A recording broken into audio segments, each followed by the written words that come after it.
All right, it's time for you to talk about.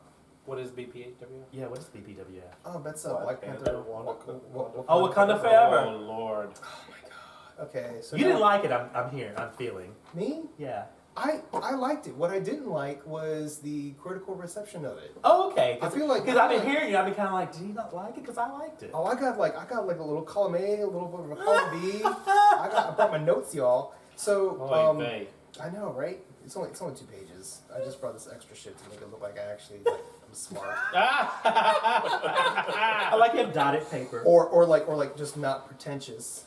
But so when you're finished with one, go. Yeah, throw exactly. it off to the side. Yeah, like Chevy Chase from the. Oh, I'm sorry. He's and very so cat-like in that. I actually love the fuck out of that movie. When it opened up with prayer, not just because of the whole prayer aspect, but the whole who was praying. You were in Shuri's head. And you were experiencing her. She never really struck me as somebody who like really even believed in the traditions of Wakanda from the first movie. Right. I think she resented everything about tradition. I would say in the first movie, she thought tradition was silly and just fun. Okay, it was something you did on Friday night. You know. I think in this movie, the tradition, like, betrayed her, like, totally betrayed her. And so, there are so many things that I can't think of his name. That Chadwick Boseman put into Black Panther for Civil War, that became Black Panther, that Ryan Coogler ended up keeping. Because Chadwick said so, and so, and Bast is one of those things. The way he approached a lot of what went into his approach to Black Panther comes from the Dahomey country in Africa, from West Africa, and there was and like I said before, the movie opens up with prayer and. That really spoke to me because there's an old-timey maxim that comes from Egypt and ended up going through, snaking its way through Africa and over to this country. That basically says that before any undertaking you do, before anything serious, you just pour one out for deity just to cover your bases. Okay, you don't believe in it. You don't have to do whatever, but you're just putting yourself out there to accept whatever happens. Okay, so the movie began with her doing that, and everybody watching that movie had already known that Chadwick Boseman had passed away tragically, horrifically, without any real notice or heads up. Okay, so we are all Shuri in that moment.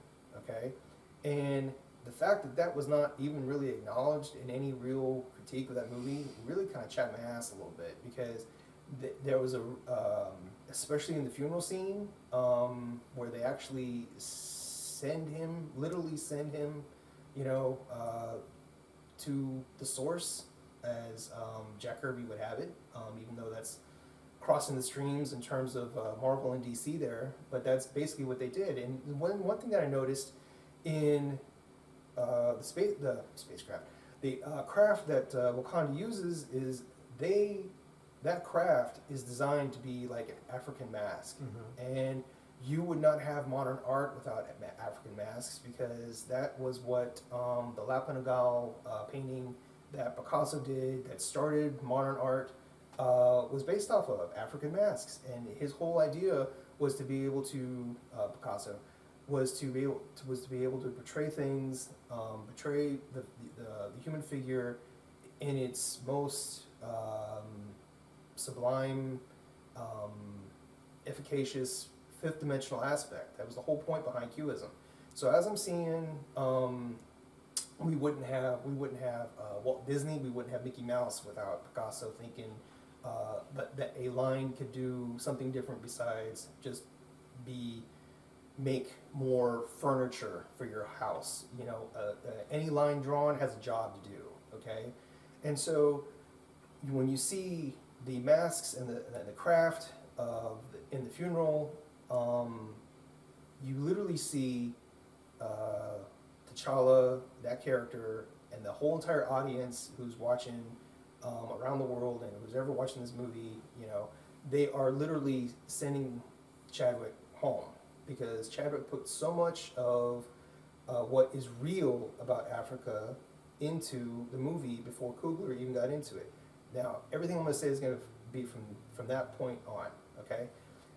Even the whole idea of wearing white like that, you would see only that much white at a wedding, for God's sakes. This is sending someone home, you know? It's as if even though human beings are of this earth and you know, everything that matters that we do happens here, we are visiting here, and human beings, whatever we are, our work survives us. So in a sense, we never die. And it's very, very important because the Queen actually says death is not the end. So whatever we do here survives us, okay? And that comes in the form at the very end of the movie too, when we finally find out the whole reason why Nakia is in Haiti. Mm-hmm. Is, you know, she's keeping up with T'Challa's work, you know, his garden, okay? And you know, it was very moving. Do I think that the movie had some things that were wrong with it? Yes. I think that they shoehorned a couple of characters in there that didn't need to be there.